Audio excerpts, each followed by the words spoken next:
મહેસાણા જિલ્લા બાદ સ્થાનિક સ્વરાજ્યની સંસ્થાઓમાં ભાજપના વિજયને પગલે અભિનંદન સમારોહ. પ્રદેશ અધ્યક્ષ જગદીશ વિશ્વકર્માની ઉપસ્થિતિમાં યોજાયો સમારોહ. પ્રદેશ અધ્યક્ષ જગદીશ વિશ્વકર્માનું નિવેદન. આ જીતના ઇતિહાસમાં અનેક કાર્યકર્તાઓની મહેનત, 50,000 કમલ એવા બુથ પ્રમુખોની આ મહેનતનું પરિણામ છે. આ જીત મારી તમારી નથી, આ જીત ગુજરાતની 6.5 કરોડ જનતાની છે. આ ગુજરાતના જનસમર્થનની જીત છે. મહેસાણાએ પોલિટિકલ લેબોરેટરી કહેવાય છે. 365 દિવસ ભારતીય જનતા પાર્ટીનો કાર્યકર્તા સક્રિય હોય છે. મહેસાણા જિલ્લાનું નેતૃત્વ છેક દિલ્હી સુધી નેતૃત્વ કરી રહ્યું છે. ભારતીય જનતા પાર્ટી 50,000 બૂથમાં ચૂંટણી લડી રહ્યા હતા. ચૂંટાયેલા મનપા, નપા, જિલ્લા અને તાલુકા પંચાયતના સદસ્યને અભિનંદન પાઠવવા સમારોહ. નીતિન પટેલ સહિત અગ્રણીઓ ઉપસ્થિત રહ્યા.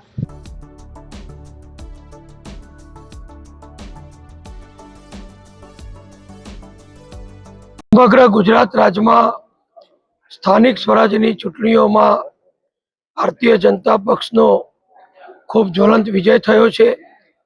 ત્યારે અમારા પ્રદેશ અધ્યક્ષ માનનીય શ્રી જગદીશભાઈ વિશ્વકર્મા આજથી જુદા જુદા જિલ્લાઓનો પ્રવાસ કરીને જે વિજેતા બન્યા છે એ બધા જ કાર્યકરોને અભિનંદન આપશે.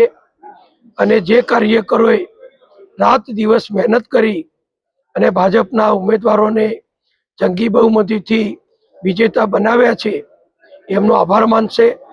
અને સાથે સાથે દરેક જિલ્લાનો પ્રવાસ કરી અને પ્રજાને પણ સતત મળતા રહેશે. એની શુભ શરૂઆત આજે સવારે અંબાજીમાં માતાજીના દર્શન કરી એમણે કરી છે.